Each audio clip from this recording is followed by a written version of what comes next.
Hi, this is Lee Grissom, and this is my post for week 13 on chapter 12.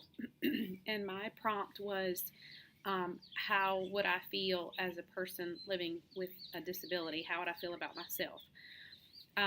Considering what's covered in our text, which is fairly comprehensive, um, there are all different types of disabilities.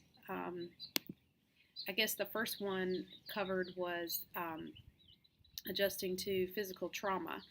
So I guess there's a difference in how a person feels about themselves if they've always lived with a disability versus transitioning from a time of being fully abled person to living with a disability.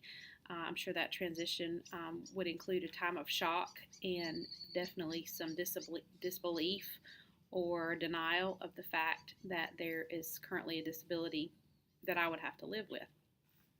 I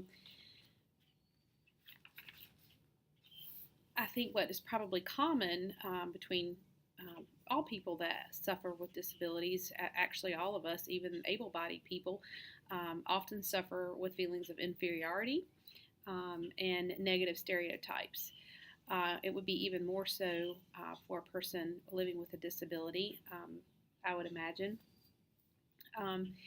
Feeling like I couldn't fully participate in activities with my peers if I were a student or a classmate. As an adult, feeling like I couldn't adequately take care of my children as a mother or adequately perform on a job would definitely cause feelings of inferiority.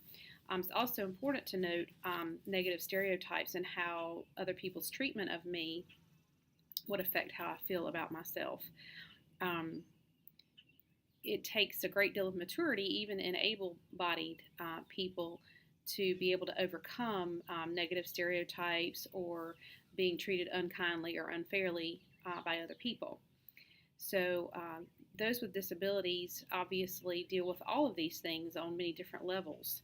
I think our roles as counselors, as pointed out, includes that of advocacy. So not only do we meet with people with disabilities to help them with career decision making or assessments or vocational issues, but obviously want to help them work through any of their feelings of low self-concept or feelings of inferiority.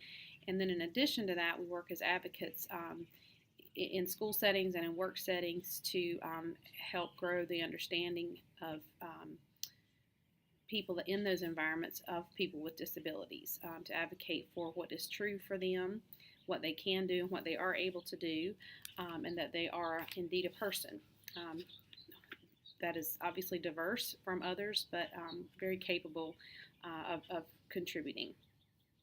I think as a young person or a student, this negative view of myself or feeling inferior would obviously contribute to the potential possibility of dropping out of school. Facing so many challenges and barriers to education obviously would be very, very difficult.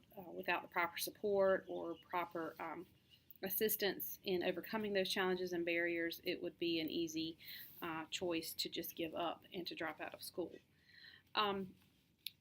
Since I am a woman, if I were living with a disability, I would be experiencing what the text refers to as a double minority status. So some people could, if I were a black woman with a disability, I might be experiencing what the text refers to as a triple minority status.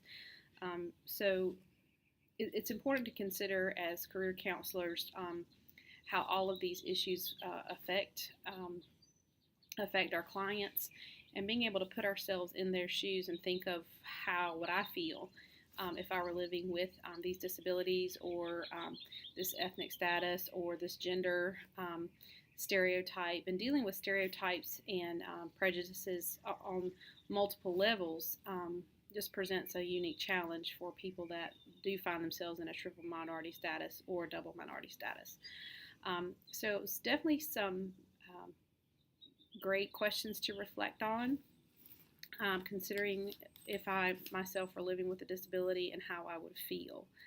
Um, I hope to be very empathetic in my work with as a counselor with clients with disabilities. So I hope you all have a great week, and thank you.